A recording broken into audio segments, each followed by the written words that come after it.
Okay. Well, I'm 6 minutes early here, ladies and gentlemen, but I'm just testing because every month when I try to do this, they change the software. Modifications, updates, upgrades, for crying out loud. So I just want to make sure that we're online. And it looks like everybody is online except LinkedIn. Hello, Jason. You're the first one in. Thanks for letting me know that connectivity is working. Oh, brother. I'm just saying, I can't keep up with all this stuff. Okay, so we got 5 minutes to go here to be official, but I'll hang with you. Looks like all the connections are working. My computer right now looks like an airline pilot, I think. I don't know. What's news, Jason? Anything? What's cooking, I guess I should ask you.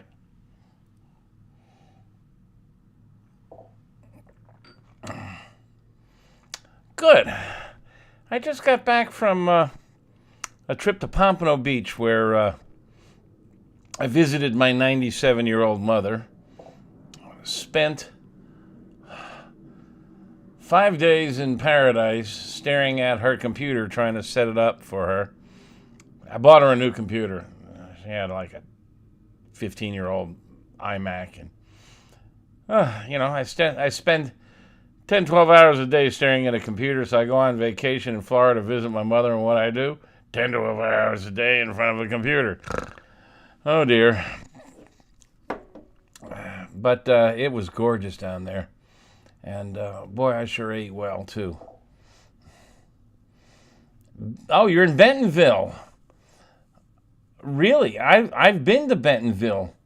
I was a guest at the culinary school down there a few years ago, and went down to your little downtown area where there was a really cool bunch of restaurants. It was a lot of fun. And the art museum. Oh my God, I spent a whole day at that art museum. That's one of the great, great art museums of the world in the middle of Arkansas, in the middle of nowhere. Help me remember the name of it.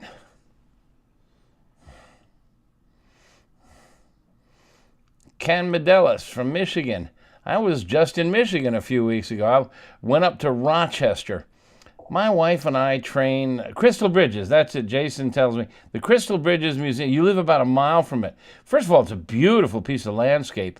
But it's a marvelous museum with a world-class collection. Yeah, if anybody is out pooting around looking for a place to visit in the country, Bentonville, Arkansas. Really interesting, incredible museum. But I was just telling Ken that I was just in Michigan. As a hobby, my wife and I train leader dogs for the blind. These are puppies who are going to become somebody's eyes. And we've done 7 of these guys, and we just you get them when they're 7 weeks old. They're just this little ball of fur, and they have puppy breath, and it's the coolest thing. And you spend a year working with them 2 or 3 times a day, training sessions, and you teach them what I call the 10 Commandments. Sit down, stay, come, heel, and some interesting ones like go to mat and stuff that are not normally standard. And basically, you get them into really obedient dogs. And after a year, you have to give them up. We take them back to Rochester, Michigan, where the Leader Dog School is. This is an amazing operation. If anybody wants to investigate a wonderful, wonderful charity and help support them, they train several hundred dogs a year. They have full-time dog trainers on staff. We're volunteers. We take them for the first year and house train them and stuff like, the 10 Commandments. Then we turn them back in for grad school. Can you know people who train them? They're really good trainers, and they have this lovely kennel facility. And then after about 4 or 5 months of training, when they teach them stuff like how to cross streets, they teach them how to look for low-hanging branches. Because if you're going to drag a blind person around, you don't want to whack them in the head with a branch. I mean, it's incredible. They have their own breeding program. They breed these dogs. This puppy we just had was a yellow lab. Her name was Sandy. I've had 12 dogs in my life, including the ones we've trained for leader dog. This dog was brilliant. She was even smarter than our border collie was. Just really, constantly, you only had to teach her something once or twice, and she had it down. And she's going to make somebody a great set of eyes. And we took her back about a month ago. And it was tough because it's always tough giving up a puppy that you've fallen in love with after a year. But this one in particular, because she was so special. And after they've been trained for about 4 months, they bring blind people in, and the blind people are paired with the puppies. And something miraculous happens. The puppy, who up till now has just been having fun, training is fun, you get treats, and it's a game. The puppy figures out somehow it's not a game anymore. If I screw up, we're both going to die. And they understand it's work. And somehow or other they figure out that their new master is different than I was and their trainers were, and they have a job. And it's just incredible. So it's a cool thing. If you're in Michigan or you want to go visit Leader Dogs for the Blind and learn about them, a tremendous operation and worthy of your support. Hey, we're a couple of minutes late here and starting. Let me get the show on the road.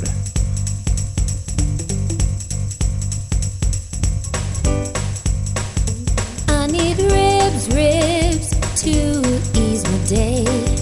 I need to find time to cook them right. My papa said, can't hurry ribs. No, you just have to wait. He said ribs. And now at your service, here to help you cook and eat like royalty is the barbecue whisperer and hedonism evangelist from AmazingRibs.com, the planet's biggest and baddest barbecue and grilling website, Meathead. Boiled slabs must I stand before I find the crunch to let me live again.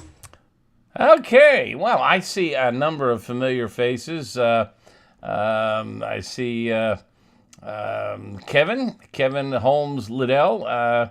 Gosh, Kevin, you've been to many of these. It's so nice to see you return. And Dan Mancuso, who's a regular. I've already got a few questions here. I'll take a couple of questions. Typically, if you've been around, you know that I kind of start off with a little bit of a topic or a monologue, and I do a few minutes on that, and then we dive into the questions.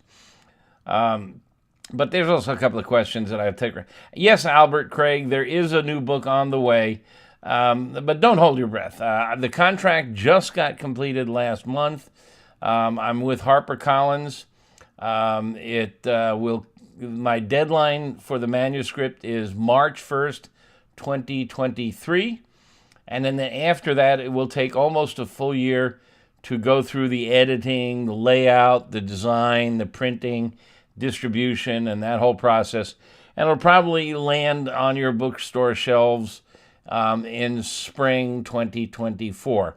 But I have already written a great deal of the book. I'm right now in the phase where I'm looking at a large list of recipes that I've been playing with, and I'm trying to decide what goes in the book and what doesn't, and what goes on the website and what doesn't, and, doing this triage process of trying to figure out what my grandpa used to call the gazintas. What goes into this, what goes into that. And once I complete the gazintas, then I have to finalize testing the recipes, which means charcoal, gas, pellets, variety of cookers, to make sure the recipe works everywhere. And then we go into photography. And so that's what I'm going to be doing all summer. And after we're done with that, then we'll finish off the text. And it'll be like the last book, which you can see over my shoulder. The first half will be mostly text. There's a lot of interesting new science and also a bit of philosophy now. The book is called The Meathead Method, Barbecue Science Meets Culinary Art. And I talk a lot about culinary art versus science. I actually did my master's in art, and I think that culinary art often is not thought of in the same regard as other art forms like painting and sculpture, and I think it should be. I think there's the same level of creativity, if not more, and it does a lot of interesting stuff, and so I'm philosophizing on that. Good Lord, we have a celebrity amongst us tonight, the one and only. I don't have, let's see, do I have a drum roll sound here? We'll give you the... Greg Rempe is here. I don't know how many of you know the name Greg Rempe, but every Tuesday, Greg does the Barbecue Central radio show, and it's available over the internet in many sources, and Barbecue Central, just Google Barbecue Central, and he has every month a great list of guests, and I am privileged to be among them once a month, and he is there's nobody like Greg Rempe and his show if you're into barbecue. So in any case, the book is in the works, and I'm very pleased with the direction it's going.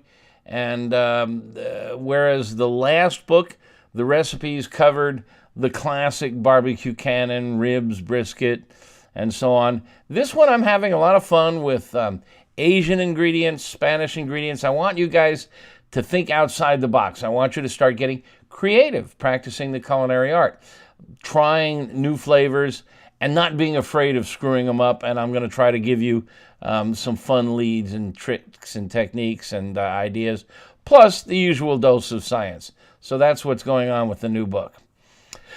I thought we'd kick things off tonight with my, it's spring. To me, spring grilling always starts with asparagus. I know I'm meathead, but gosh, when summer rolls around, I cook an awful lot of vegetables. In fact, a few years ago, in August, my wife is a master gardener. The University of Illinois actually gives a certificate called Master Gardener, and she has completed her certificate. And we have a fairly significant sized garden out there, and she has fed us awfully well through the summer. And a few years ago, in August, just on a dare, I ate nothing but vegetables for the month of August, no meat, and I survived. But I got to tell you, I had god-awful stomach cramps the last week. My body rebelled. It was really strange. I thought, it would be no big deal, but my body was in revolt the last week. But it was fun, maybe because, what can be more fun than going out in the garden and picking tomatoes and eating them right now, making a fresh caprese salad. There is on our website a recipe for eggplant parmesan on the grill. And if you haven't discovered it, you want to go try this. It's really good, and it doesn't have all the fat of the fried eggplant parmesan. So go check that out. It's also in my book, I think. Let's talk about asparagus. There's a gadget on the market you may have heard about called grill grates. And I really like them, especially on gas grills. It's a clever design for a grate for your grill. It's really hard to describe. I'll see if I can get a picture up on the screen here. But if you can, just go to AmazingRibs.com and look it up. Grill grates, one word. It's extruded aluminum, and it's a solid piece of metal with holes drilled in it, and then like railroad ties. They're really great for stuff like asparagus, or if you're doing nuts and stuff. They can't fall through. I mean, always when you're cooking asparagus, even if you lay them crosswise, a few of them manage to commit suicide and jump into the flame. And these things are great. They really transmit energy so that your asparagus get nice little char marks in the right spots. And I do it really simply. You know, there's this myth that the very thick asparagus aren't as good as the thin asparagus. And that's not true. They can be just as tender and juicy. It's just that at the base, they can be a little woody. And you combat that by getting your potato peeler and you shave that woodiness off the bottom. And big, thick, fat asparagus can be really juicy, really tender. Now, one of the tricks to cooking it is because it tapers at the flour end, they cook faster and they can char and burn. And a little char up there is not bad. It tastes good. You don't want to blacken it. But you want to set up your grill in such a fashion where, if you can let the tips hang over the edge. Maybe start them so that everything is getting cooked, and then as they're approaching doneness, slide them over so the tips hang over the edge and they don't overcook and they cook more evenly. Or using your potato peeler, shave the bases down. Cut off about an inch from the bottom. Absolutely cut off, because that will be woody. Cut off about an inch from the bottom, shave them. And I just throw them in a bowl, hit them with a little olive oil, and then an herb-based spice blend. I use something like our Simon and Garfunkel rub, or my new Tuscan herb poultry rub. I don't know how many of you are aware, but back in November, we actually broke down and listened to you guys and produced a line of 3 rubs: red meat, poultry, pork, and the barbecue sauce. And they're all pretty darn good. We're getting great reviews for them. They're available right now primarily on our website, but I believe arrangements have made through our distributor to be in Walmart soon. So that should be cool. Dan Mancuso, you'd love some new ideas for ribs. I did a whole ebook called Amazing Ribs. It sells for $3.99 on Amazon and Apple, and there's a whole bunch of recipes with some really nice ideas in there and a lot of technique. If you're a member of our Pitmaster Club, you get it for free. If you take the 30-day trial in our Pitmaster Club, you get that one book for free. We have 6 of them now.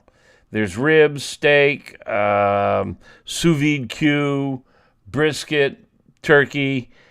Members get all 6 of them for free. That's $4 a piece times 6. That's $24 worth of ebooks for free, plus a couple of magazines. You get like $75 worth of stuff for free for a $35 membership. But if you don't even pay, if you just take the 30-day trial, and you don't have to give a credit card, just leave your name and an email address, you can download the Ribs ebook for free. So just go to AmazingRibs.com, click on Pitmaster Club, take the 30-day trial, and you can get the Ribs ebook for free. Or go to Amazon and spend $3.99. Or Apple Books or Nook. It's on all of the ebook platforms. There's Darren. Hey, Darren. Darren runs a great blog and podcast. And he says, I used your Amazing Ribs red meat rub yesterday on a whole beef shoulder Clyde cooked brisket, Scott.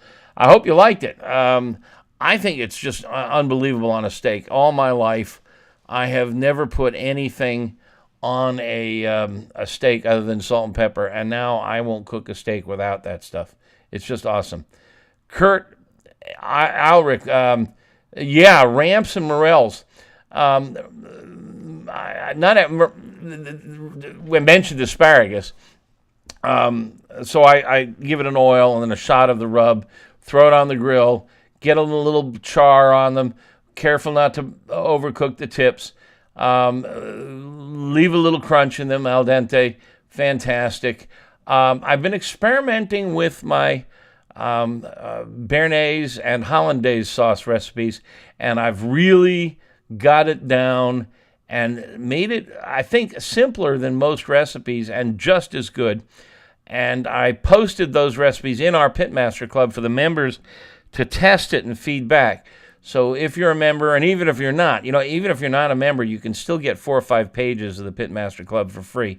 There's a whole section there of previews from my next book, because I'm posting sections from my next book for the members.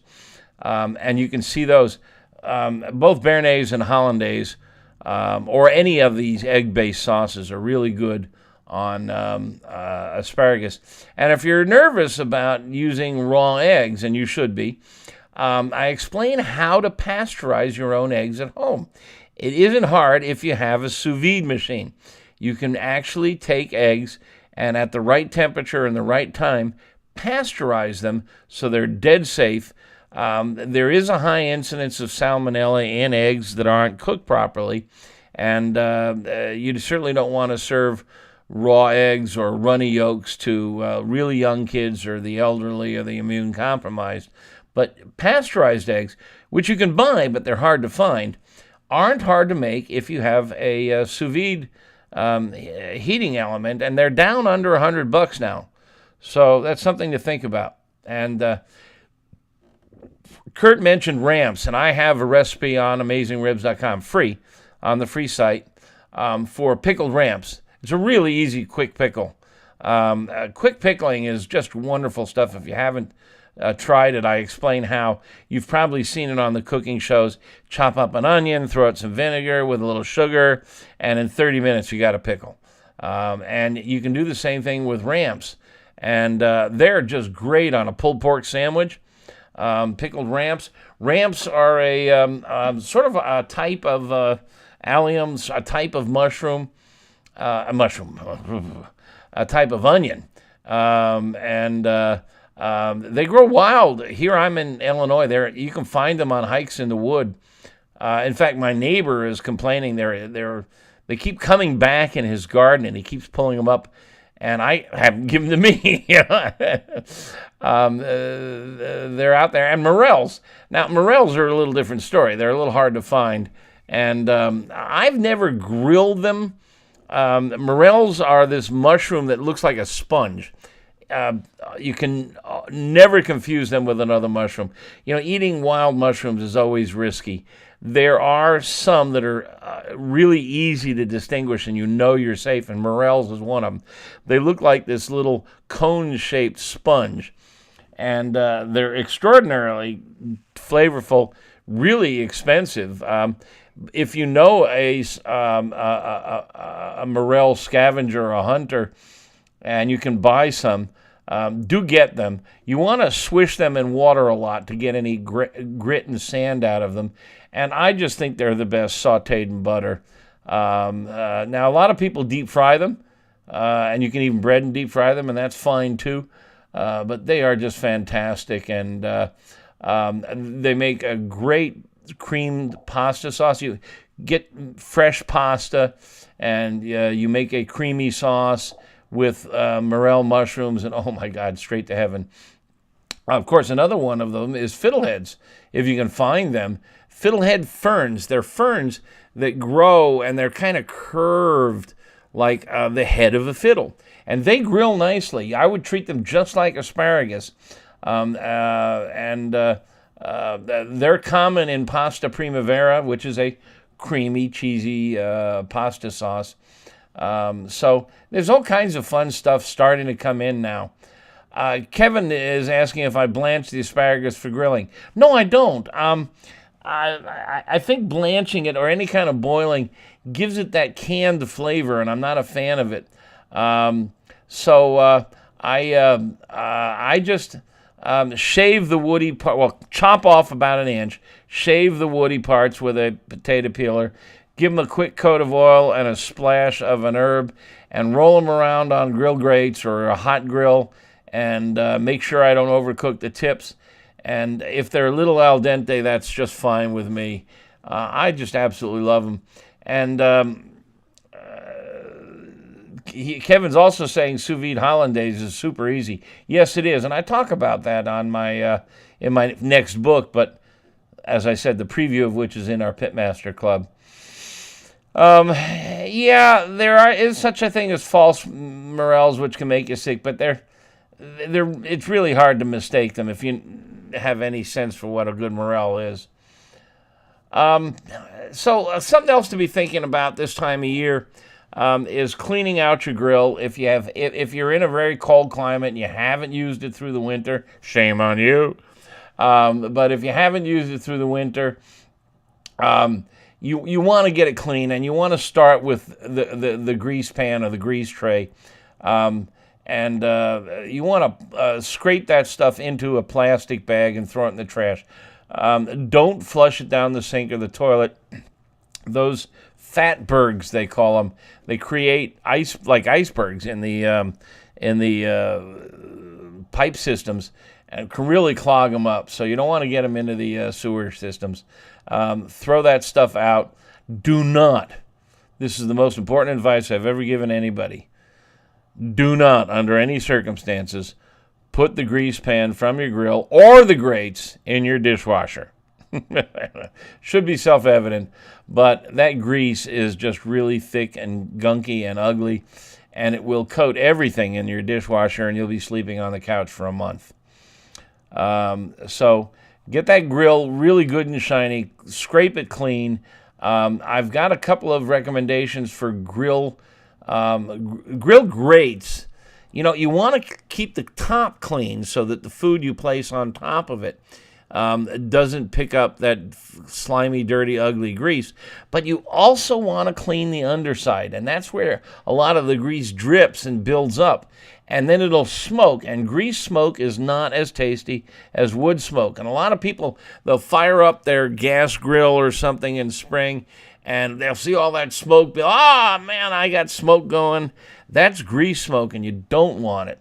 And there's a couple of devices on the market that are sort of like a U-shaped piece of metal that I have them recommendations for them on the website.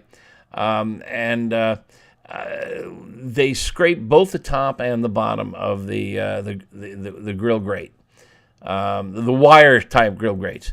The brand grill grate, the aluminum one I was talking about earlier, doesn't have that problem. Okay.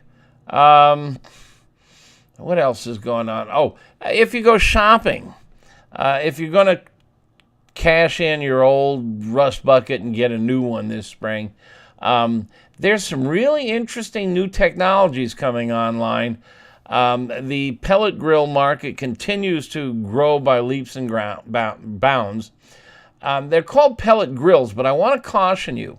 Most of them are not really good at grilling. I wouldn't try to cook a great steak on them. To cook a great steak, you want a great sear. You need a lot of infrared radiation. And that's really intense, concentrated, radiant heat that comes from flame, or from glowing heating elements, or from gas burners. Most pellet smokers, rather than grills, are like your indoor oven. They have a metal plate, and there's a little cup underneath that burns the pellets and creates a lot of smoke, and it creates a lot of hot air. But hot air cannot sear a steak. Infrared radiant energy from flame and glowing red surfaces is necessary to create a sear. And you wouldn't take a steak, for example, and stick it in your oven and hope to get a great sear from it, would you? And that's what happens with most pellet smokers. They're just not capable. Now, a couple of them are trying to break through. Traeger introduced last month a new Timberline. And Max Good, who's our full-time grill tester, has laid hands on it. We're waiting for a sample to be sent to him for testing, but he flew out to Utah where they're headquartered. And by the way, just a tidbit here. He flew out to Utah at our expense. Now, they had a big production product introduction. Like the owner of Traeger showed up in the mock turtleneck and blue jeans like Steve Jobs, and had the whole digital introduction show and stuff. And they flew out all these bloggers at their expense. And those are called junkets. And if you're flying to a company's headquarters to test a new product or see a new product on their nickel, you're going to feel obligated to say good things about it. And we don't do that. To my knowledge, we're the only ones who don't do that. If we're going to a product introduction, we pay the airfare, we pay the hotel, and you can't send hookers up to our room. There's none of that funny business that goes on. And so you want to be careful where you get your info. We have Max Good. He was the only full-time grill and smoker tester in the world. And he's laid hands on it. So if you want to hear more about this Timberline, and it is a leap ahead in the pellet smoker world. It ain't cheap. It's over $3,000, I think. But it's got some really clever innovations, really clever concepts built in, including an induction burner on the side. Induction is a technology where essentially magnets create energy that heats the pan, and when you lift the pan off, the surface is cool almost instantly. It's really, if you're not, this is the new indoor stove concept that is going to permeate most kitchens in the near future. Look up induction heaters or induction stovetops. Google induction stovetops to learn more about the technology. You're going to be seeing a lot of them, and a lot of new buildings are now by code forbidden for having gas burners in them, because it turns out that even though it burns what we think cleanly, there are byproducts of gas burners and gas stoves that can really give asthmatics problems, put pollution in the air, and we're going to see, I think, the demise of the gas stovetop in the next 10 years or so, and the permeation of these induction cooktops. And there's one of them on this new Traeger, the first one ever on a grill. But the Traeger and a couple of others have come up with clever ways that you can sear a steak on a pellet smoker. 99% of them you can't. The Weber Smokefire is one that has a way to sear a steak on it. A couple of them have like a gas flame off to the side. So if you're thinking about pellets, you're talking about an oven that produces smoke, makes wonderful tasting pulled pork, ribs, brisket, turkey, but you're not going to make great steaks, great burgers, great lamb chops, anything that requires a sear. You're not likely to be able to make them on it. So that's important if you're out there shopping. The other thing I want to warn you against is there are an awful lot of Kamados on the market. And that's a kind of a generic term for these very thick-walled, heavily insulated, egg-shaped grills or ovens. And they too have the same issue. They're incredibly effective in cold weather because of the thick walls, the insulation, they retain heat. But because of that, you can't, like on a Weber kettle, it's really easy to control the heat. You can pull charcoals out, you can move the food away from the charcoal, but on these big green eggs and other Kamados, it's really hard to cool them off. It takes hours. It's like turning a battleship. And there's no good way to set up two-zone cooking. And two-zone cooking is really a crucial concept where you have all the charcoal off on one side and none on the other. Or on a gas grill, you have one burner on high and the other burners are off. And that's two zones. And one zone, the one where the burner is on, is your infrared. That's where you get your direct energy. That's where you do your searing. And the other side, where the burners are off, that's convection airflow. And that's a much more gentle energy, and it's a different style of cooking. And you can learn how to use those. And I teach those concepts on AmazingRibs.com and in my book. You want to beware of these Kamados. And there's one of them, and I'm drawing a blank. It's getting to be an old man. My memory is terrible. I know one of you guys will know it. It's sort of oval-shaped. And it's really good, thick ceramic Kamado, but it's because it's oval-shaped instead of round, it's pretty easy to set up in 2 zones. So somebody help me remember the name of the oval-shaped Kamado, and I'll share that once I can go look it up. But Primo, thank you, Kurt Ulrich. Thank you, Primo. The Primo. They do have a round one, so you got to check, but the top end, the oval shape, that's my favorite of the Kamados. Okay. Right. Yes, Jim Cheshire. Everyone was reviewing the new Traeger exclusively. Right. They had an auditorium full of bloggers. Exclusive. Right.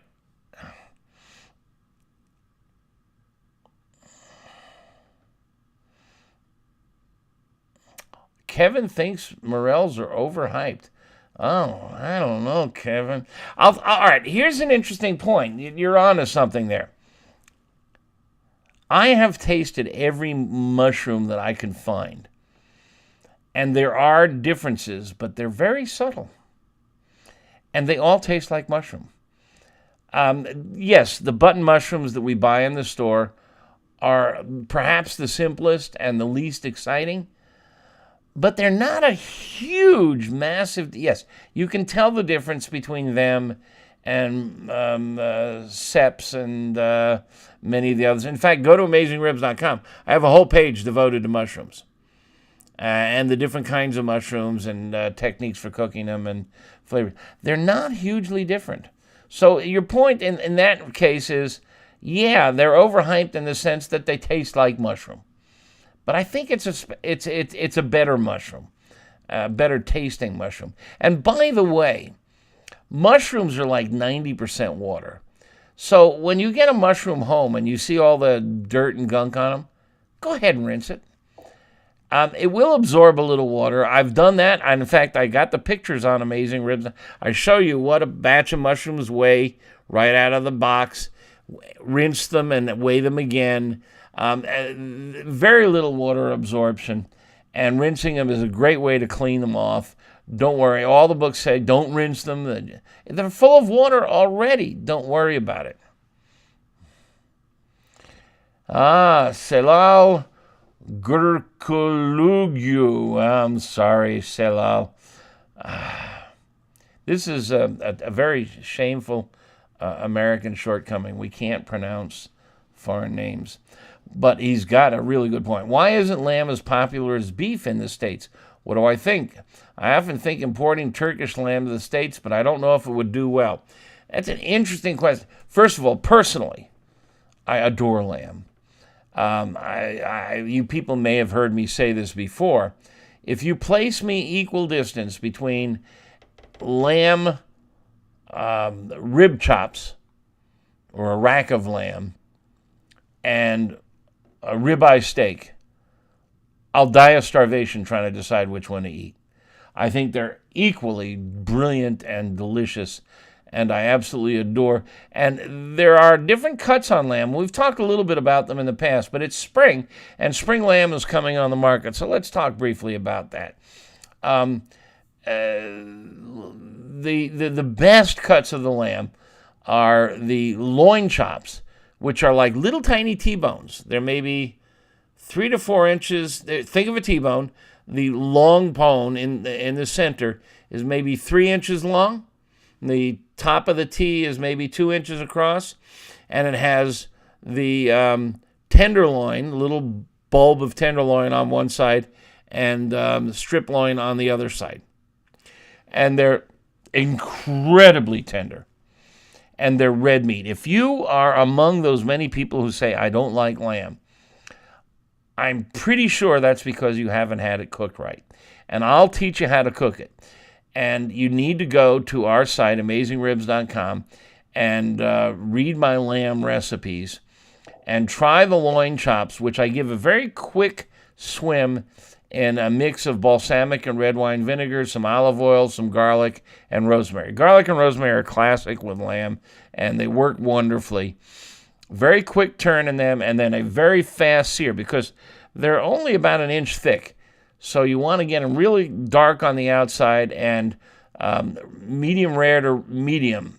Try not to get them past 140. Most people who say they don't like lamb, they've actually had sheep, which is very different than lamb, and they've had it overcooked to well done. And as we know with a steak, a well done steak is a lot different than a medium rare steak. Try this with a lamb loin chop, or you get a rack of lamb, which is essentially the same as a prime rib of beef. It's 8 little tiny rib bones with that same muscle, the longissimus dorsi, which is the same muscle that makes the ribeye steaks. Only it's about maybe 2 inches thick. Now, one of the things about lamb that you have to make note of, lamb fat is not delicious. Beef fat and pork fat and even chicken fat can be delicious. You don't want to gorge out on them. But, if there's a little bit of fat layer on a pork chop or on a steak, nobody's going to object. But the fat that comes on a rack of lamb, there's a lot of it. And you want to trim it all off. Just get rid of all of it. Get down to bare meat and bare bone. That fat has a funny flavor that it may be part of why people don't like lamb.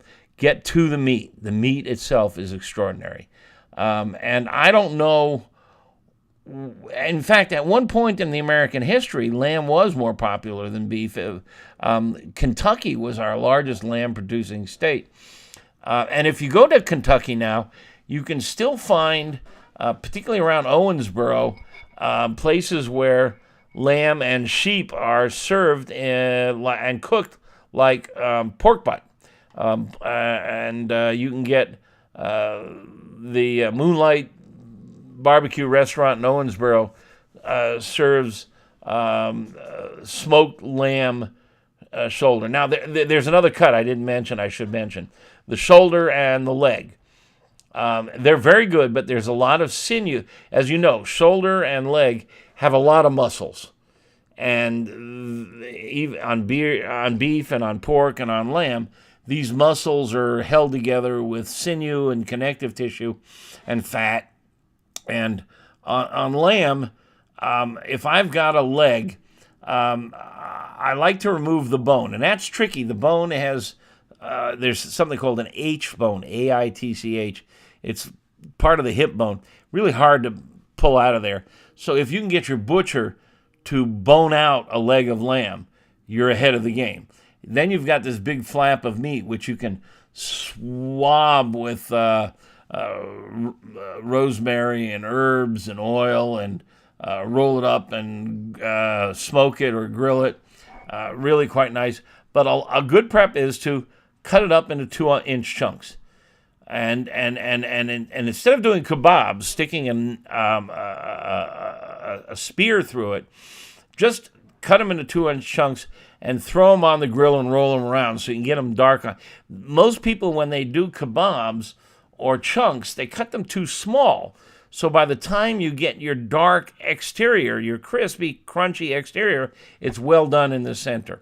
So you want to make a big chunk, 2-inch chunks, so that you can roll them around and get that crispy exterior.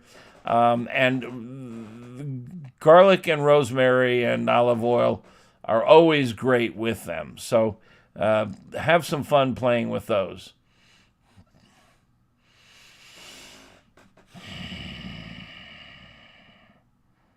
I remember you, Jim Cheshire.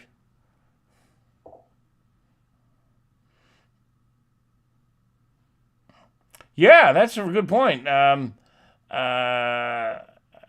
boy, here I go with another name. Eoin. Ain? I'm thinking that's how it's pronounced, Ain O'Dunleg. I'm guessing you're Irish. Saying that wasn't there a huge animosity between cowboys and sheep farmers in the 19th century? Isn't that historical? Yeah, I think you're right. I think that, these are two animals that graze, and I think lamb are, they pull up more of the grains by the roots, whereas cattle eat more of the greens and leave the roots in place. I think that's, Kevin Holmes Liddell. Gosh, Kevin, you're full of good info today. Keen's Steakhouse in Manhattan has a wonderful mutton steak. It's the size of a strip steak, and it's brilliant, absolutely brilliant. And they have a brilliant wine list, and this place is historical. They have the clay pipes that the revolutionaries, going back to the Revolutionary War, they would all sit around and smoke, and they're all hanging from the ceiling. If you ever get to Manhattan and are looking for a good piece of meat, they do a tremendous job on steak too. The place just reeks of history. Keen's Steakhouse, KEEN''S, Keen's, and I think, are they now called the Steakhouse, Kevin? I know they were called Keen's Chop House for a while. I'm not sure, but just look for Keen's, and the food there is brilliant. Yeah, I don't know, about the mint sauce. That's really popular. I'm not a big fan of the mint sauce. Certainly not mint jelly. Now, fresh mint, maybe. Ken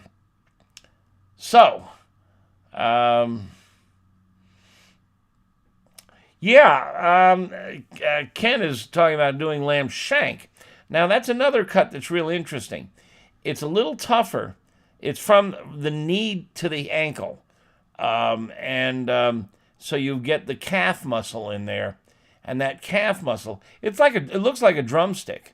My wife does it in a slow cooker very nicely with a red wine sauce and some brown spices. We've done it on the smoker, and it's good. I don't think it's as good as in the slow cooker, but I want to play with it some more because there is a reasonably good chunk of meat in there. For me, though, it's expensive. The rib chops and the loin chops are the best. John Knapp mentions the Komodo Kamado. It's Komodo Kamado. I think you spelled it wrong, but that's okay. That's another one of these Komodos, but it's huge. And they have designed interior devices that help you set up in two zones. But it's not quite the same. On a Weber kettle, it's really easy, or a PK grill. PK grills are really great charcoal grills for two-zone cooking. And if you ever go to a steak cook-off, you'll see 80% of the teams are using PK grills. You can look them up. We give them top marks. They're rectangular shape, so it's really easy to divide it in two zones. Charcoal all on one side, no charcoal on the other side. On these round Kamados, it's hard to do that because they're egg-shaped. They taper, so all the charcoal is down in the bottom of the funnel, and you really can't push it to one side or the other. So you end up putting a plate in there to block the radiant energy, and it's not the same. It's not the same. There was something else that I wanted to show you guys. If you can check out the screen, I want to show you my new favorite thermometer. It's better than the Thermopen. Now, anybody who's followed thermometers knows that the Thermopen has for years been the Ferrari of digital thermometers. This is from Fireboard, and it has a probe. There you go. It is extremely fast, very accurate. We've tested it. We have an electrical engineer who tests thermometers for us, by the way. If you're shopping for thermometers, you'll find a couple of hundred of them reviewed on AmazingRibs.com in detail by an electrical engineer. And we gave this one our top marks, and I'm playing with it, and I'm in love with it. And it's really cool. Look at how it changes as you rotate it. And whoop, get my camera all screwed up there. Very fast, very accurate, but it's got a number of really cool features. One of them is there's a little door on the side here, and you flip it open, and there are 2 ports there, and it will take 2 different versions of a probe like this, which you can now insert into a turkey or a brisket or a pulled pork. And there's a whole variety of these. This one happens to have a round tip. You can get them with sharp tips. And you can get some very thin ones. I'm tangled up in my microphone here. There we go. You see, it's got a cable. So you can plug this into the meat, and you can leave this outside the grill, and it'll read the temperature of the meat or the oven. You can put this inside the smoker or the grill, and that's really important, to have a probe that sits next to the meat and feels the temperature that the meat feels. You want to know what the temperature of the air is where the meat is. And that little dial thermometer in the dome is worthless. First of all, it's ancient technology. It's not accurate. And second of all, it's up in the dome. And it's a different temperature down on the cooking surface. So, I mean, if you're going to eat the dome, that's handy, but you're going to eat the meat. So this is really, you just place this next to the meat. It comes with a little clip that you can put on here to hold it on the grill surface. Or you can insert it into the meat, and this guy can do that. But it also talks to your computer or your phone via Wi-Fi and or Bluetooth. So it does Wi-Fi, Bluetooth. Oh, look, there's its brand. And direct read. And it also communicates, here it is, with their other device. This was the first one they came on the market with a few years ago.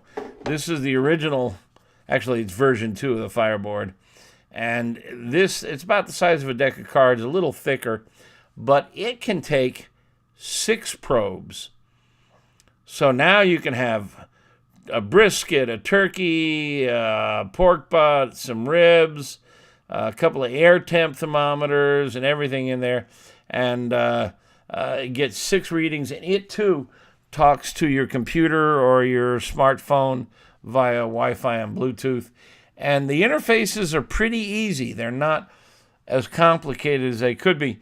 So you can read more about these and the details. Go to AmazingRibs.com, and in our product review section, you'll find thermometers, or just hit the little magnifying glass where it is the search. You click the magnifying glass, and you can select thermometers and search thermometers for Fireboard. One word, Fireboard. And read about these things. They are now, in my mind, the Ne Plus Ultra, the top of the line, the Ferrari of thermometers. They're not cheap, and I'm sorry, I'm not being coy. I don't remember the prices. The handheld here is north of $100. I don't know how far north. The Thermopen is around $100, or just slightly north of $100. It's a little more expensive than the Thermopen, I think. So, Jason has posted the website for Keen's, and what a shock! It's Keens.com.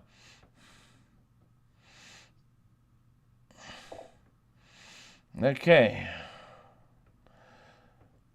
Melanie is saying that she's been finding brisket for $3.99 at Costco. Did 2 that came out so good that a friend has asked me to do one for her son's graduation in a few weeks. Thanks for my help. I don't know I wasn't much help in finding $3.99 brisket. I'm so glad that they came out good for you, because immediately when you told me $3.99 brisket. That's incredibly cheap. I'm thinking, oh boy, this is the lowest grade of beef possible, and it's probably going to be like shoe leather. But if you've gotten one and it came out great, thank goodness for that. Because brisket has, it used to be a cheap cut, but it ain't anymore. It's gotten really expensive.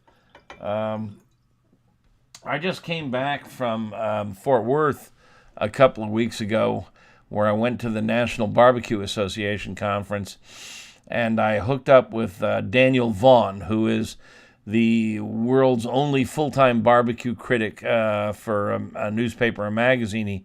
He writes for Texas Monthly, and in the spirit of my new book, where I'm looking for new and adventurous and creative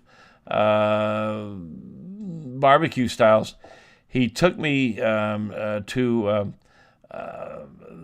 the Panther. Oh, great Scott! Panther Inn,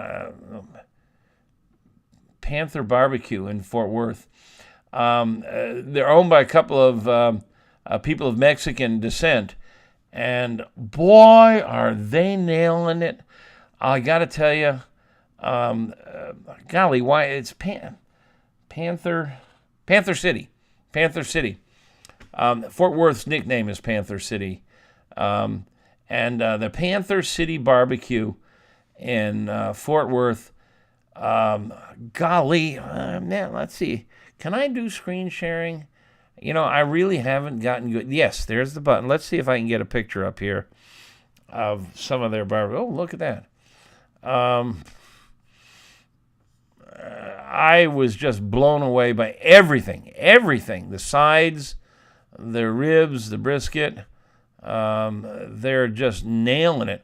Oh, and I posted on YouTube and linked it. Okay, I'll get there. I'm going to come back.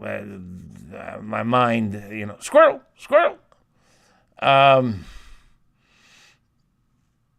Okay, let's see.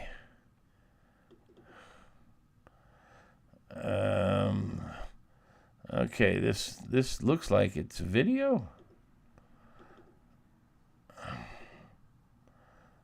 How do I get it to play?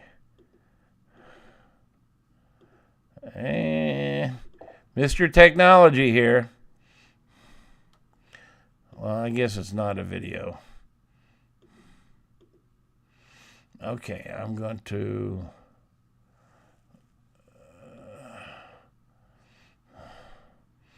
Well, I'm just going to try to screen share and talk my way through this here. Let's see, screen share. There it is. No. This is a couple of the plates here. Their ribs were just gorgeous. A very light sheen, very little sauce. Really great bark. Jalapenos wrapped... I think stuffed with goat cheese, wrapped in bacon. Their brisket was to die for. So much brisket I'm tasting in Texas nowadays tastes like pot roast. I've got to check my notes. I can't remember half the stuff I ate. But in any case, Panther City Barbecue, if you're down in the Fort Worth area, just blew me away.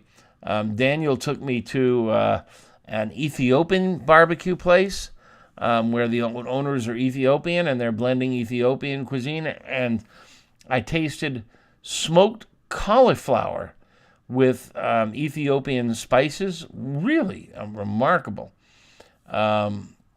So there's this trend going on out there, which is a big part of what I'm writing about.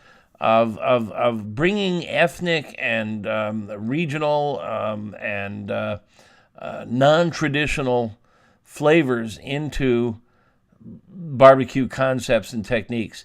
And there's just some really incredible food happening there. And maybe I'll talk more about it once I get my head wrapped around it. I am posting some of this info in a Pitmaster Club. But There's some really fun stuff. And if you're one of these people who, I just got, what did I write about? Oh, I had a salsa recipe I posted, and it's really good. But I used scallions in it. And you get these a-holes who are wedded to tradition. You can't make that stuff with scallions. Everybody knows it's white onions. Gee willikers. You know, food is all about making things that taste great. I respect tradition. I like dishes that are done traditionally, especially if tradition is the best way to do it. But there are a lot of creative techniques that we can employ, and I encourage you not to be one of those a-holes who complains that that's not barbecue. It is. It's all barbecue. It's just different, and it's creative, and it's fun. We need to experiment with it and try it. All right, let me get back to the top here and see if I've missed any questions or comments that are important.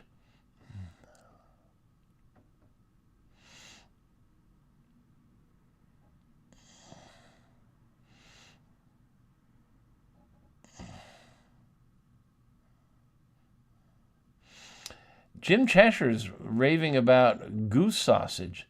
Good moisture, great taste, slightly crumbly. Any ideas? Wow, I've never made nor tasted goose sausage. I've had duck sausage. The Chinese groceries here in the Chicago area, there's a big Chinatown. And it's been a traditional sausage in China. You get it in Chinese restaurants to have duck sausage. But why not? Goose and duck are really weird animals. I mean, there's not a lot of meat on them. There's breast meat and leg and drumstick and thigh. The rest of the carcass is really kind of lean. There's a lot of good tasting skin and a lot of fat right under the skin because they have to be insulated. They're water animals even in the winter, so there's a thick layer of fat around these guys. So there's not a lot of meat. What I typically do, and my new book has a really fun series of recipes that I'm calling Duckapalooza, and it works for goose too, in which I use every ounce of the animal. I'll take the breast meat off, and I'll score the skin so that the fat can drain, and I'll grill it to medium, 140 degrees, so it's still pink. When you cook a whole duck or a whole goose, typically that gets overcooked, and it's not as good as when it's 140. But the leg segments, I'll peel the skin off of that, and the rest of the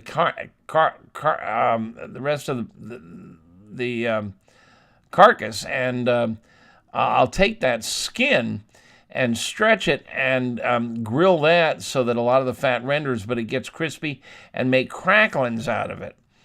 Then I'll take the skinless leg section and smoke it until it's about 170 degrees internal, and it shreds easily and comes off the bone.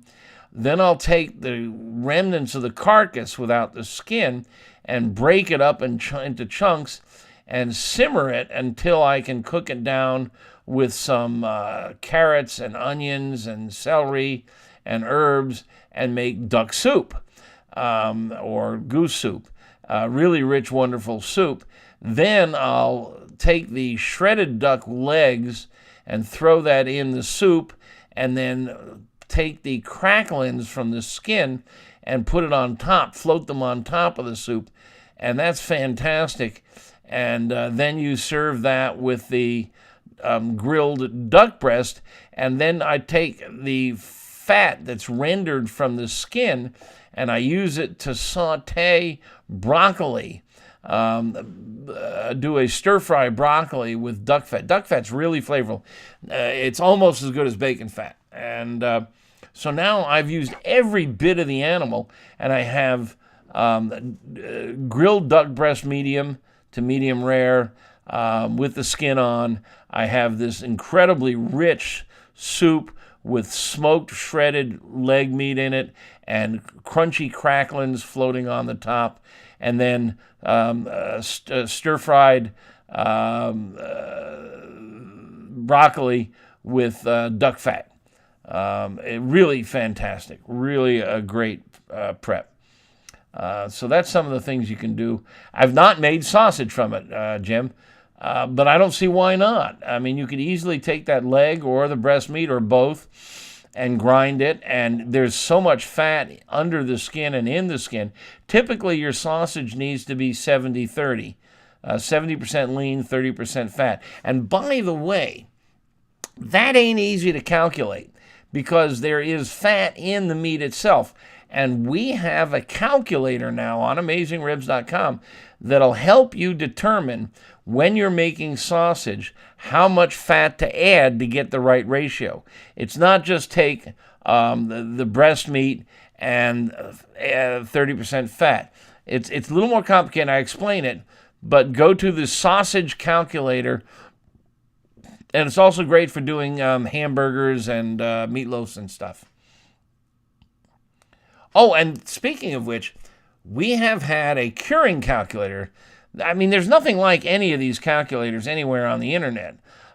We've had a curing calculator that'll help you calculate how much of sodium nitrite to add to a cure to make great bacon and corned beef and Disney turkey legs and stuff like that. And to do so, we gave you a recipe, but if you wanted to make more or less, you had to go over to another page where there's a calculator and enter a bunch of numbers, and then, yeah, it got complicated. We've now built the calculators into the recipes, so you don't have to go to another page. So if you're going to make bacon, you can go right to the bacon page, and the recipe is for 3 pounds, but if you want to increase it to 4 pounds, you can do it right there on the page, and it works. It's really great. We're really big into doing these helpful calculators.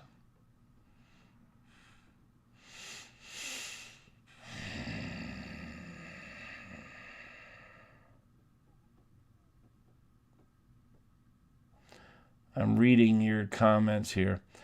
I use a program called Ecamm Live, and it runs on only Mac, but it's cool because I can see all your comments, whether you're on Facebook or YouTube or LinkedIn or Twitch. We're broadcasting simultaneously on all of them, and I can see your comments from all these platforms. Pretty cool. Yeah, several of you are talking about induction ranges. I haven't gotten one yet, and I'm going to. They're the future.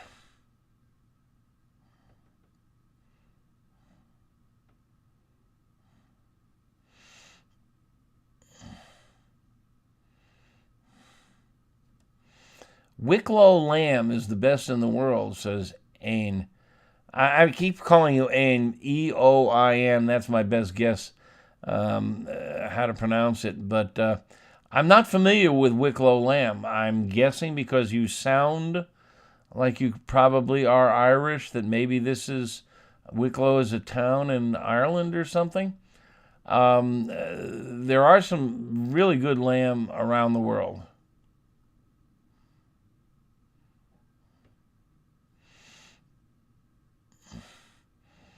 John Knapp is talking about the Aura outdoor system on a kettle. I'm not familiar with it, but I'm a huge fan of the slow and sear on the kettle. It's a device that helps you set up in 2 zones, gets the charcoal right up under the grate for really intense infrared searing, and also sets it up in 2 zones so there's enough room on one side for a whole turkey or a brisket. And they're about $100, and the slow and sear, I review it on AmazingRibs.com. Just enter slow and sear in the search box. It's I think if you own a kettle, you really should get a slow and sear. Larry, Larry Skelton.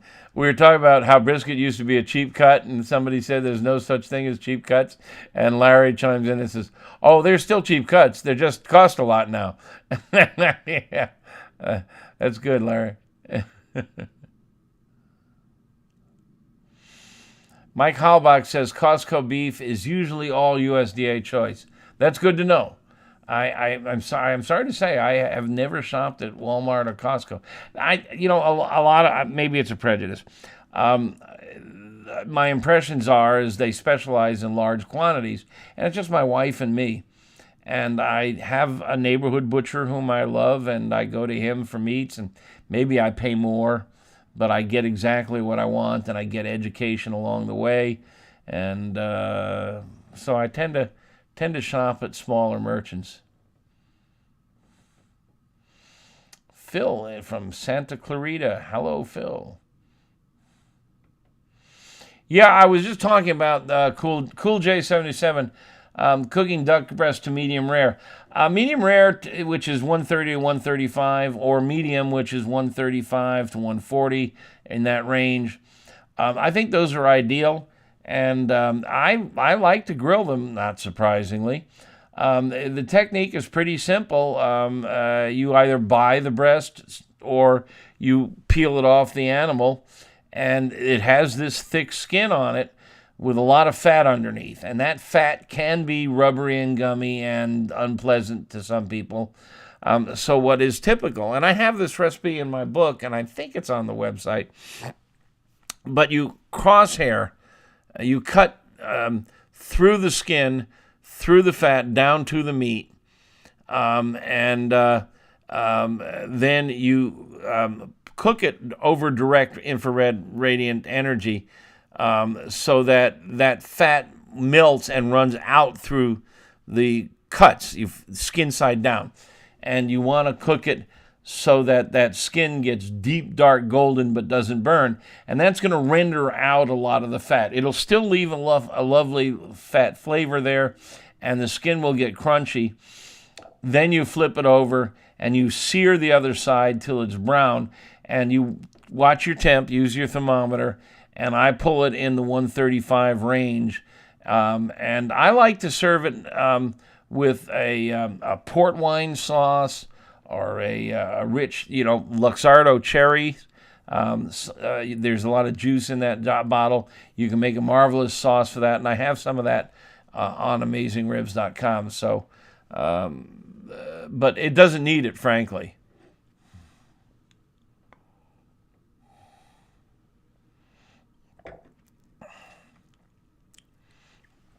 Okay, here's a question I've never encountered from Ryan Leal.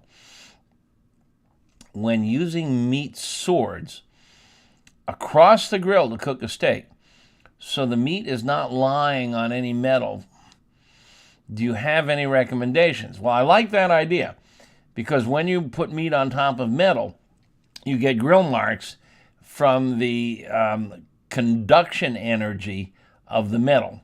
And that's more energy than the infrared radiant energy. And in my world, I want my steaks to be even colored on both sides, not to have grill marks. I don't want grill marks, and I know that that's encouraged by a lot of cooks. But the grill marks are Maillard reaction, and that's a chemical reaction that creates flavor. I want as much of that as I can get. So I don't just want stripes of Maillard. I want perfectly even golden to amber color throughout. So this is a good technique for that. Okay, do you recommend a thin layer of charcoal all the way across the bottom of the grill, or multiple heights of coals to create different zones? Okay, leave the lid off or on. I'm using the Slow and Sear Kamado with the rotisserie attachment and meat swords. Okay. That's a really interesting question with a complicated answer. It all has to do with the thickness of the steak. If you have a thin steak, then you're going to want to cook it directly over as much energy as you can get, so you can get that dark Maillard reaction on both surfaces quickly without overcooking the center. And, you know, so a technique I have used that you may have heard me talk about, if not, is I will actually cook it on top of a charcoal chimney. Let's see if I can find a picture of that. Stand by.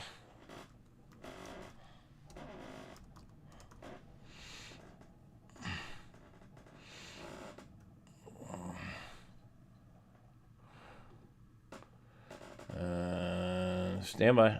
I'm circling the. There we go.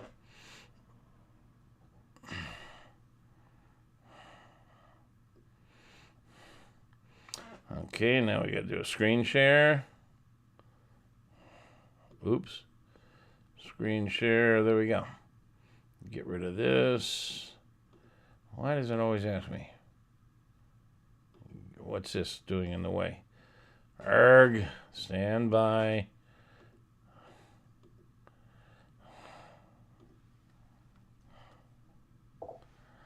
Okay, let's try again. There we go. I don't know if you can see that.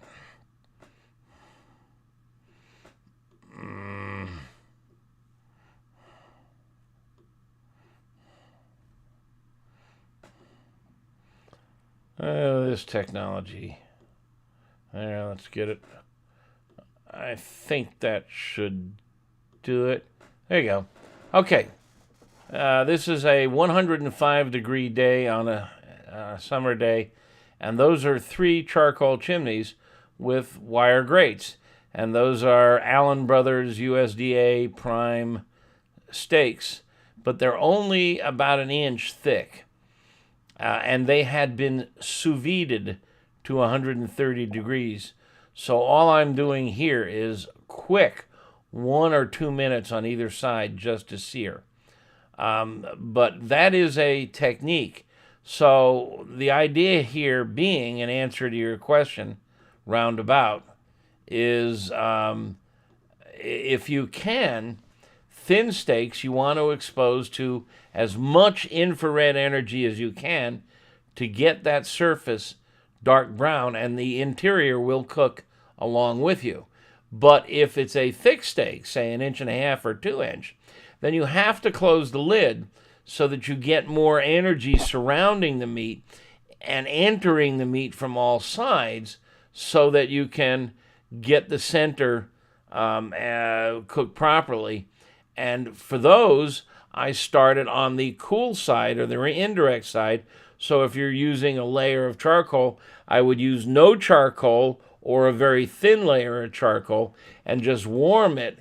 And then as it approaches doneness, say it gets to 120, then you lift the lid, then you move it over a thick layer of charcoal and do the sear. And that's called reverse sear. And I've written about that. So if you go to AmazingRibs.com and read about reverse sear, I talk more about this concept and the theory and the philosophy of when you cook hot and fast, when you cook low and slow, when you cook with the lid on, and when you cook the lid off.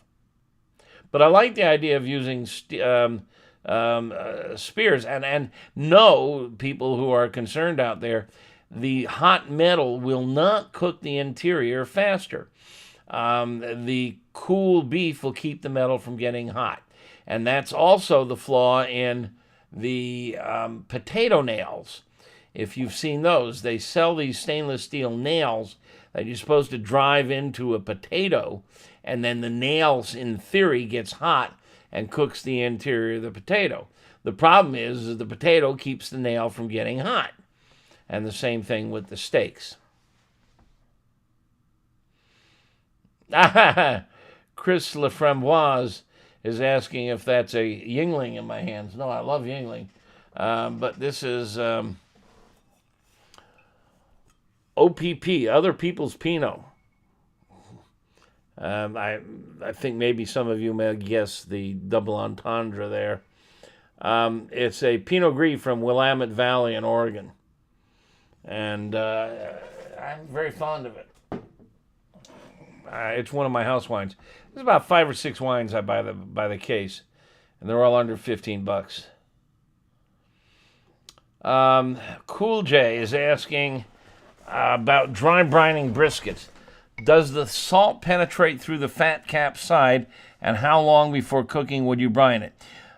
Yes, salt will migrate through the fat, but not as fast as through the meat. What happens is when salt gets wet, it gets an electrical charge. It's called ionization, and there's not as much water in the fat. There is water in the fat, but not as much. But the other thing is I advocate removing as much of the fat cap as you can. I take it down to a 1/4 inch or less. And that's because you're going to put your seasoning on top of the fat. And or if you got a brisket, if you haven't cooked a brisket, or even if you have, you know, one side has a very thick layer of fat and the other side is bare meat. And so if you sprinkle your seasoning, here's a red meat seasoning, a very good one, I might add. If you sprinkle the seasoning on the meat, the salt will penetrate. The rest will stay on the surface. If there's a thick layer of fat on it, the salt will penetrate, not as fast through the fat, but it will penetrate. So it'll take longer, but the rest of the seasoning will stay on top of the fat. So when you slice it, you're going to have a thick layer of fat on top. And what's the first thing your company's going to do? They're going to cut off that thick layer of fat because nobody wants to eat a 1/4 inch of fat. So there goes all your seasoning. The other thing is this is a common misconception. Fat is oil. Meat is 75% water. Oil and water do not mix. That fat cannot penetrate the meat. No way, no how, not on this planet. It will not get into the meat. So why are you leaving it on there? Nobody's going to eat it. It's going to prevent your seasoning from getting on the surface. It's going to slow the salt from penetrating, and you want the salt to penetrate. So get that fat off, and I'll take it down to maybe a 1/4 inch or less, because then when you cook it, it will shrink down to 1/8 of an inch, because it will melt off. So it'll shrink down to about 1/8 of an inch. My advice is get rid of the fat, and then you don't have anything to worry about. Okay.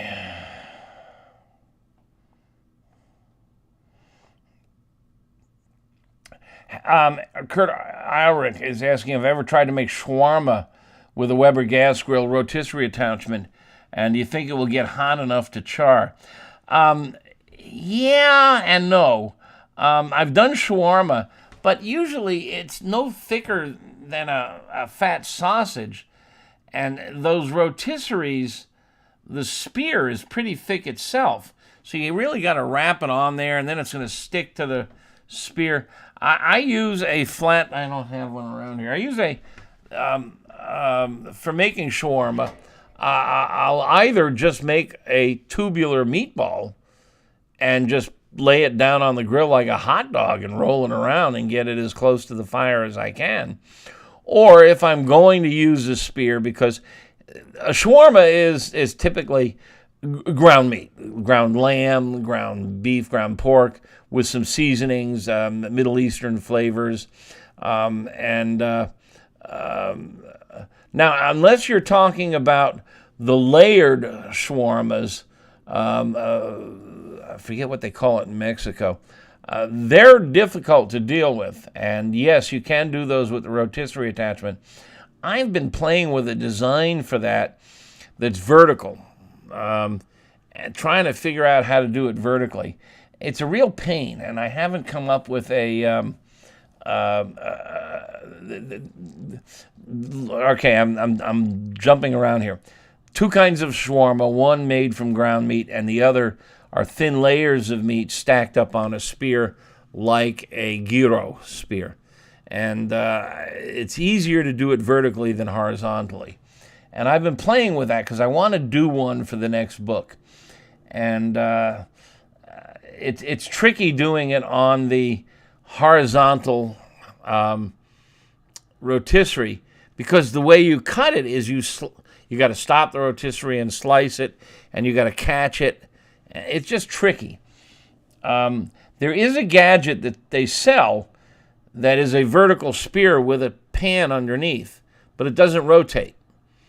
And you set it on top of the grill, and it's not quite the same. I've been trying to figure. I think there's a simple way to build something that does it the way a gyros burner works, but not there yet.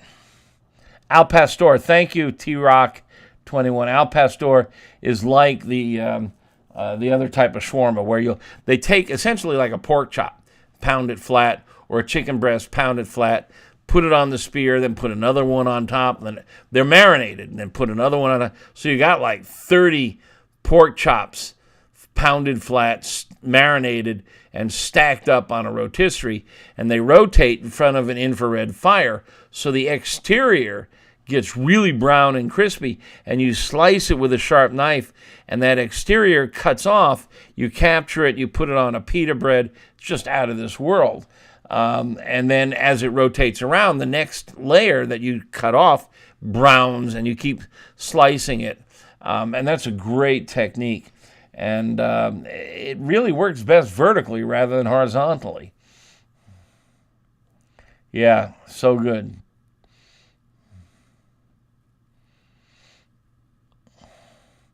Here's a good question. Nathan Tracy.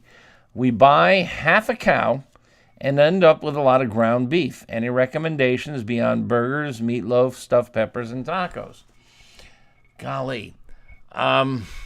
Well, sausage, I mean, most people think of sausage as pork, but in Texas, they make what they call hot guts, which are beef-based. Well, often it's beef and pork mix, but you can make beef sausages with a lot of really strong herbs and spices.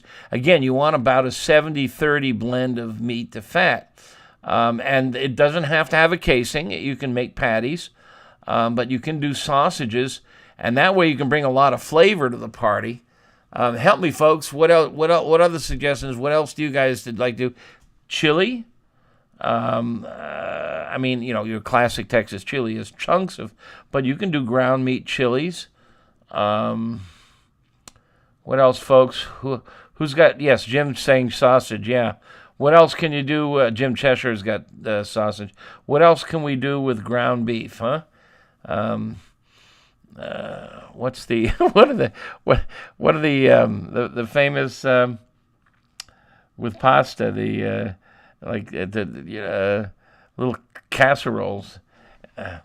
Well, okay, there's an interesting. Chris Leframboise is saying hamburger gravy, like sausage gravy. I was just in the South, and every hotel has biscuits and gravy, and you make the sausage gravy with sausage and essentially a white gravy stock. But you could do it with hamburger and seasoning. And I have a recipe for biscuits and gravy, so it could be adapted for ground beef. Stuffed bell peppers, there's a good one. He did say stuffed jalapenos, I think is. Oh no, he's got stuffed peppers on his list. Yeah, so stuffed peppers is a cheeseburger fatty. Now, when you say fatty, I think you're talking about a big fat sausage. What is a cheeseburger fatty? A big fat sausage with cheese mixed in. That's an interesting concept. There are on the market a lot of sausages with cheese mixed in. Johnsonville makes some, and so do others. I'm racking my brain. I'm an old man. I don't think as quick as I used to. So I need you. Oh, there's a good one. Steve Liguri. Shepherd's pie. Oh, my. Shepherd's pie, which is, your classic Irish dish with mashed potatoes. The traditional is chunks of meat, but you can do it with ground meat easily. It's like a layer cake of ground meat with brown gravy and mashed potatoes. It's really good. Of course, meatballs. Yeah, why not? Meatballs. And I've done meatballs on the grill with great success. One of the tricks is to use bread. And you soak bread. You can get stale bread even, and soak it in milk. Squeeze most of it out, and mix that in, and makes it really light and fluffy. It's a filler, I know, but it really makes it light and fluffy. And people do that with meatloaf too. It's called a panade, and so that's a technique you might consider. I like that idea though of a shepherd's pie.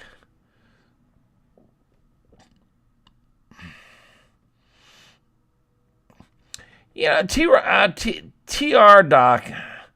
TR Doc 21 is saying it's a shame that it is hard to get meat processors to give you all the varied cuts of steak.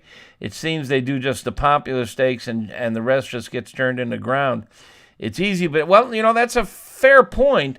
You might ask them not to grind everything because some of these chunks, like from the shoulder and elsewhere, where there's a lot of sinew and muscle knotted together, can be cut into thick cubes, and those thick cubes can be grilled.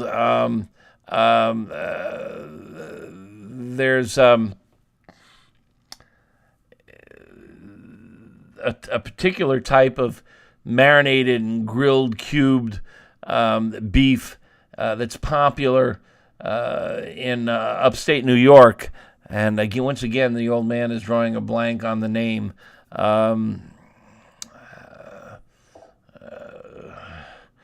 But it's on the website. I know one of you wonderful people will help me remember. Binghamton Speedies. It's a variation on the Italian word spiedini, you take these hunks that are, so maybe just ask your butcher, let you grind it. Anything that he doesn't know what to do with, instead of him grinding it, you grind it. So you can look at it and you can say, hey, this is stew meat. I can make stew out of it. I can make speedies out of it. I can do a shepherd's pie out of it. And then you decide what you want to grind.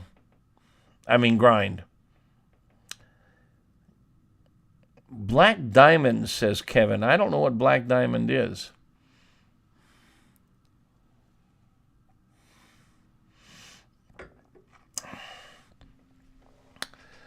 Well, we're getting a little late in the game here. Typically, we go about 90 minutes, and we're just closing in on the 90-minute mark, and I think I've answered most of the questions. I think, gosh, it's grilling season, though. I'm in the Chicago metro area. Kafta. Yeah, that's a type of ground meat with seasoning, kefta or kafta. It's like a sausage, a ground meat sausage. Okay, here's a new question. Ryan Leal. When doing sous vide ribs, is there any benefit to bringing the ribs up to the 200s in the smoker after the sous vide bath? I know you say you can smoke them for just an hour, but no, I don't think it's necessary. And I got to tell you, I'm having a correspondence with my good friend Barry Sorkin. Barry owns Smoke Barbecue in Chicago, SMOQUE. It's one of the really good barbecue joints in America, and his brisket is to die for. It's one of the best I've had in the country, as good as anything in Texas. Barry has been, I really admire this. He's got a great small barbecue restaurant with lines out the door, and he's resisted the temptation to open 30 different branches and do what a lot of folks do and lose control and spend a ton of money on it. And but he just announced this week that he and a partner are going to launch a steakhouse. But, Chicago is riddled with steakhouses, and it's oh my. And he's going to do some different things. And the only thing that leaked out in this report was that he's going to smoke and sous vide the steaks. and I've been corresponding with him, and it's my experience that you're much better off sous videing and then smoking. That smoke is pretty much a surface treatment. It settles on the surface, doesn't penetrate deep. The same thing as your rubs and seasoning. That you salt it, because salt will go deep, and during the sous vide process, salt will continue to migrate. Sous vide it, then take it out of the sous vide bag and chill it. And when you rapid chill it in ice and then put it in the fridge, it actually has some benefit in texture and tenderness. And then when people come in, now you've got the steak. It's all done. And all you've got to do is what they call retherm it, or bring it back up to temp. But if you take it out of the sous vide bag, it's just butt ugly. It needs to be seared. It doesn't have any Maillard. So you can throw it on a griddle or in a cast iron pan or over a hot flame or in the smoker. Or then the smoker and then a hot flame. So we've been batting these ideas back and forth. And I think the same would hold true, Ryan, on ribs. If you're going to sous vide ribs, give them a salt treatment, sous vide them, and then if you can, chill them. It's not necessary. And then just bring them up to temp. Somewhere around 150 is a good eating temp. It feels warm to the mouth. Under that, it feels cool to the mouth. So bring them up to around 150 or so in the smoker. An hour or so in the smoker is all it's necessary. It picks up plenty of smoke, especially when it's cold. Remember, cold surfaces hold smoke better than warm surfaces. Okay, well, I'm going to call it a night. And thank you very much, T.R. Doc. He says, great to see you do these Q&A live. We're grateful for your expertise. He sees me in the Pitmaster Club. You're a member. Thank you. Oh, you're a dog-faced pony soldier. I know you. Good to hear from you guys, and thank you very much for hanging out with me this evening. And if you have further questions, bring them to AmazingRibs.com. Every page has a place for questions and comments, or the Pitmaster Club, where I have an excellent team around me who helps and answers questions rapidly. I don't spend a lot of time on Facebook and Twitter anymore. It just ate up too much of my time, and there were just too many trolls there. So if you have questions, you're far better to come to my website than Zuckerberg's. And thank you very much for joining me tonight. And this is a typical monthly event. We hold it on the last Thursday of the month. So we'll see you last Thursday, which would be the 26th of May. So I'll be back then, and I have no idea what the topic will be, but we'll spend plenty of time answering your questions and just shooting the breeze. And have fun in the warm weather, and get that grill fired up.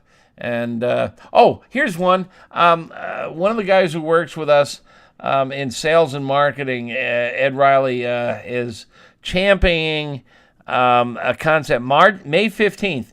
He wants all of us to wheel our grills out to the end of the driveway in the front yard, not the backyard, and cook up a storm and invite your neighbors. Meet your neighbor.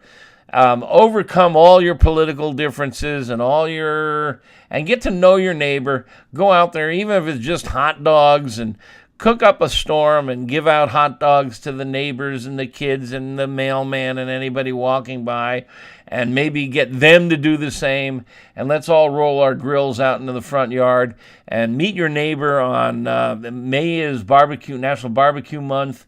So celebrate with meeting your neighbor on May 15th. I love the concept. I'm going to probably try and give it a shot. So we'll see you guys at the end of the driveway on May 15th. Thanks a lot, and have a good weekend.